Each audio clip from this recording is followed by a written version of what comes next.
ఒక 2 కార్లు అయితే ఫ్లిప్ అయినాయి మొత్తం. మన స్పీడ్ని కంట్రోల్ చేసి ఉండాలి టర్నింగ్స్లో. స్ట్రైట్ రోడ్ ఉన్నప్పుడు మంచిగా పోతూ ఉంటుంది కదా, టర్నింగ్స్ అనేవి క్విక్గా స్నీక్ ఇన్ అయితే అప్పుడు చాలామంది స్లో డౌన్ అవ్వడానికి బ్రేక్స్ ప్రెస్ చేస్తూ ఉంటారు. I think it's the recipe for disaster icy కండిషన్స్లో. సో ఇప్పుడు సీజన్ స్టార్టింగ్ కాబట్టి స్నో పడుతుంది, కొద్దిగా వామ్ అవుతుంది, రోడ్స్ ఐసీ అవుతాయి, మళ్ళీ స్నో పడుతుంది.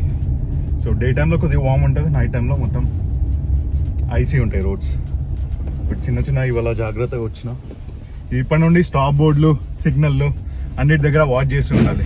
ఎందుకంటే స్టాప్ బోర్డ్స్ దగ్గర, సిగ్నల్స్ దగ్గర మనం ఆగి ఒక 2 seconds ఎక్స్ట్రా ఆగడంలో తప్పలేదు. ఎందుకంటే జనాలు స్లైడ్ అయితే వస్తారు, వాళ్ళు ఆగుదామనే వస్తారు, కాకపోతే లాస్ట్ మూమెంట్లో అరే స్టాప్ బోర్డ్ వచ్చింది అని చెప్పేసి బ్రేక్స్ కొట్టేస్తారు కదా, ఆ టైంలో ఇంకా జారుకుంటూ మెల్లగా ఇట్లా టైటానిక్ షిప్ మీద పోయినట్టు పోతారు. మనం కేర్ఫుల్ ఉన్నా అవతల వాళ్ళు కేర్ఫుల్ ఉంటారు అని చెప్పేసి గ్యారంటీ లేదు. చాలా జాగ్రత్తగా డ్రైవ్ చేయాలి ఈ సీజన్లో. ఎందుకంటే సమ్మర్ తర్వాత అందరూ డ్రైవింగ్ మర్చిపోతారేమో, సడన్గా స్నో పడేసరికి అందరు ఫ్రీక్అవుట్ అవుతారు.